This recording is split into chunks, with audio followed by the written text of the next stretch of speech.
My grandmother made me salt every doorway in her house before sleeping. The night I forgot, I learned why she was so paranoid. I was 17 when Grandma Cecilia died and left me her house in the will. Nobody else wanted it. My parents called it that creepy old place where Mom did her weird rituals, and my older brother Derek said he'd rather live in his car than spend one night under that roof.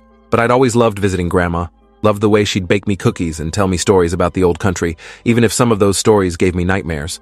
So when the lawyer read the will and everyone else declined, I said yes without hesitation.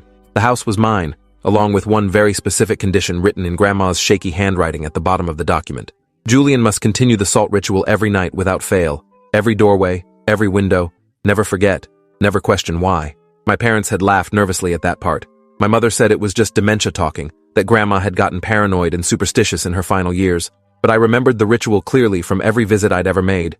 Every single night at exactly 9 p.m., Grandma would take her ceramic bowl filled with coarse salt and walk through the house, sprinkling a thin line across every threshold, every windowsill, muttering words in a language I didn't recognize. She'd done it for as long as I could remember, and she'd never explained why beyond saying, "It keeps them out, Julian. The salt keeps them out." I moved into the house 3 days after the funeral, bringing only 2 suitcases and my laptop. The place was exactly as I remembered it, slightly musty and smelling of lavender and old books, with photographs covering every wall and Grandma's collection of ceramic angels watching from every shelf. But there was something else too, something I'd never noticed during my visits, maybe because Grandma's presence had masked it. The house felt watched, not by the angels or the photographs, but by something I couldn't see or name. The feeling was strongest near the doorways, like the air itself was thicker there, pressing against you when you crossed from one room to another. I found Grandma's salt bowl on the kitchen counter, right where she'd always kept it, next to a handwritten note in her distinctive cursive. "Julian, you promised you'd continue this. I know you think I was just a paranoid old woman, but there are things in this world that don't follow the rules you learned in school. The salt works. It's worked for 63 years since I bought this house and learned what was here before me. Don't test it. Don't skip even one night. And if you ever do forget, if you ever break the protection, remember this. They can't cross running water. They can't enter without invitation after sunrise, and they fear iron more than fire.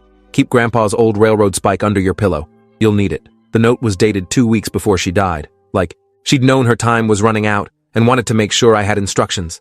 That first night, I followed the ritual exactly as I'd watched Grandma do it countless times. At 9 p.m., I took the bowl of salt and walked through the house, starting at the front door and moving clockwise through every room. I sprinkled salt across the threshold of the front door, the back door, the basement door, the bathroom door, bedroom doors, even the closets. Then I moved to the windows, every single one, creating unbroken lines of white crystals on the sills. The whole process took about 20 minutes, and when I finished, I felt ridiculous. Here I was, a high school senior